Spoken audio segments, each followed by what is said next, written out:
Tell me a little bit about the diagnosis, how it felt at the time. I just got a call from the hospital, and then the nurse was like, "Oh, please come in. The doctor wants to see you." And immediately I was like, "Is this something I have to come in for, or can't you just say it over the phone?" And they were like, "No." So when I got to the clinic, and the doctor just called me into his office, and then he was like, "I'm sorry, but there's no way to tell you you're HIV positive." That moment, it was like as if life stopped, because it was, how would I tell people? And it's not something that we talk about in Nigeria. We don't even talk about like anything sexual health related. All that was going in my head was, how do I tell people? If people find out, how are they going to look at me? How are they going to treat me?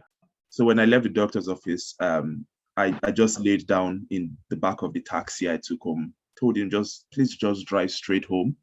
And for like 3 hours, I just laid there crying, because I was like, where does life go from here? So it was a huge shock. It was a huge shock in that moment. Especially if obviously you were on your own at that point. Up until I came to the UK, I did not know who I could talk to about my HIV diagnosis, who was going to listen to me objectively and not bring in their opinions, or have someone to just listen and someone to be able to share my thought process with, and like what I was going through. I didn't have all of that. So when you applied for GCU then, did this sort of motivate you to study public health, or were you planning to do that anyway?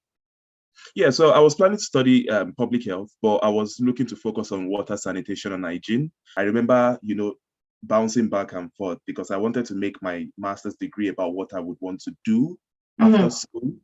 And that was when I decided, well, this is something you have as a personal story, and you can also use that to sort of help other people. I decided, okay, so my master's is, my public health is going to focus on HIV and stigma campaigning and infection prevention and control. What about when you were studying at GCU then? What about your sort of support network? Did you feel like you had quite a support bubble during all that time? Yeah, so when I came here, like I had a very bad aversion to talking generally to anyone about how I felt, because I had gone through similar processes of opening up to people back in Nigeria about my sexuality. And I remember once opening up to a counselor for therapy, because I was going through a very bad time. And the moment I told them I was gay, it's like they just did not call me back. It's like they didn't want to have anything to do with me. So when I came here, I was like, okay, so talking to people doesn't help. Just try to deal with your emotions on your own. And lockdown happened. So I was always this person who kept to himself and didn't really let people know what was going on with me. After a few months, I broke down. I was very depressed, and I was contemplating suicide in that moment, when I went into A&E, and they sort of helped me to get back on my feet immediately. They said, "Oh, you're a student. Have you tried contacting the counseling and wellbeing team of your university?" I remember typing it in the email to wellbeing team saying, this is not something I would have chosen by myself, but what can I lose? I'm going to try it. And I'm very glad I did.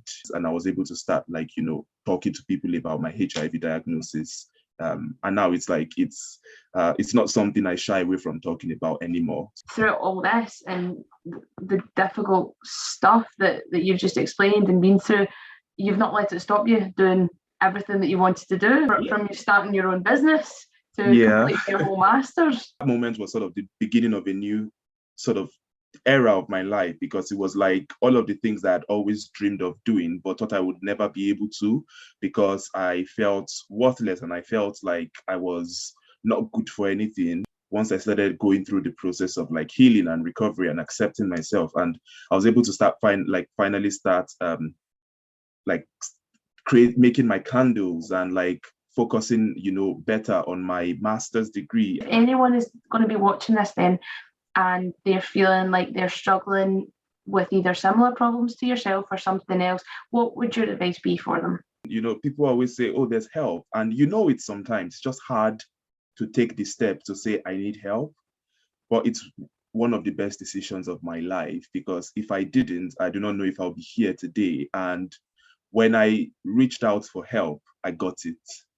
There was no stalling. There was no waiting.